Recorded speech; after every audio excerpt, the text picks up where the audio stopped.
अस्सलाम वालेकुम वरहमतुल्लाह। इससे पहले मैंने एक वीडियो बनाया था जिसमें फार्म फिल करने का तरीका बताया था और जिसका नाम 2003 की वोटर लिस्ट में था उसका कॉलम किस तरह भरेंगे और किस साइड वाला भरेंगे, इस पर बात की थी। इस वीडियो में बताना है कि अगर किसी का नाम 2003 की वोटर लिस्ट में नहीं है तो आप क्या करेंगे और किस तरफ वाले कॉलम को पुर करेंगे। ये देखिए, आपके पास ये पेपर है और करीब लाइए। ये तो भरना ही है। ये वाला 2003 में जिसका नाम है उसका भरेंगे, और अगर 2003 में नाम नहीं है तो इसमें कुछ भी नहीं लिखेंगे, इस कॉलम को बिल्कुल छोड़ देंगे, इस तरफ भरेंगे।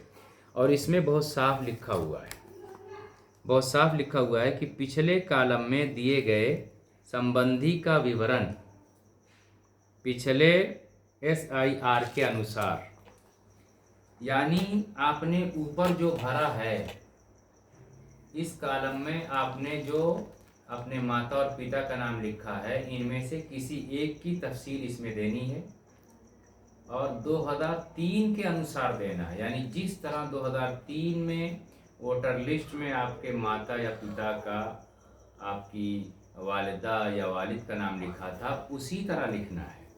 तो सबसे पहले समझ लीजिए, इसमें भी 8 सवाल है। तो 8 सवाल का जवाब में पहले सवाल में है नाम। तो इसमें आपको अपना नाम नहीं लिखना है, बल्कि आप 2003 की लिस्ट निकालिए, उसमें देखिए आपके वालिद का नाम है तो यहाँ लिख दीजिए वालिद का नाम। जैसे मेरे वालिद का नाम था मुश्तबा तो मैंने लिख दिया मुश्तबा। उसके बाद उनका पहचान पत्र का जो ईपिक नंबर होता है, कोड नंबर, वो आपको डालना है। फिर उसके बाद संबंधी का नाम, यानी वालिद साहब के नाम के आगे किसका नाम है, फादर का नाम है, तो यहाँ हम फादर का नाम लिखेंगे, यानी मेरे दादा का नाम। संबंध, यानी मेरे दादा और मेरे वालिद का आपस में क्या संबंध रिश्ता है, जब आप फादर हैं, वो पिता हैं। उसके बाद वही प्रोसीजर है जो ज़िला, और फिर उसके बाद राज्य यानी डिस्ट्रिक्ट लिखेंगे, सूबा लिखेंगे, और विधानसभा का जो है नाम लिखेंगे और उसका नंबर लिखेंगे।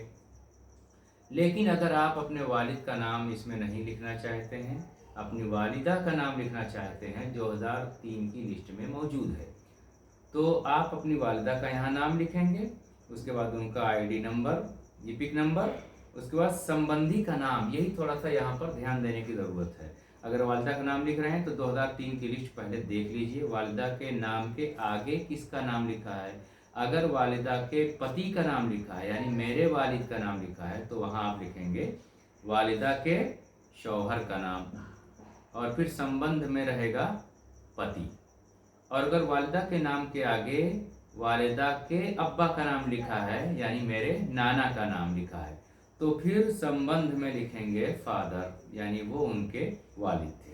बाकी सारी तफसील वैसी ही है, बस इस बात का ध्यान दें 2003 में लिस्ट में अगरचे गलत नाम लिखा है, मो आधा लिखा है, MO लिखा है, MOHD लिखा है, तो इसी तरह से लिखना है जो 2003 की लिस्ट में था। चाहे नाम गलत हो, बाद में आपने नाम सही करा लिया हो, तो बाद में सही जो कराए हैं उससे मतलब नहीं है।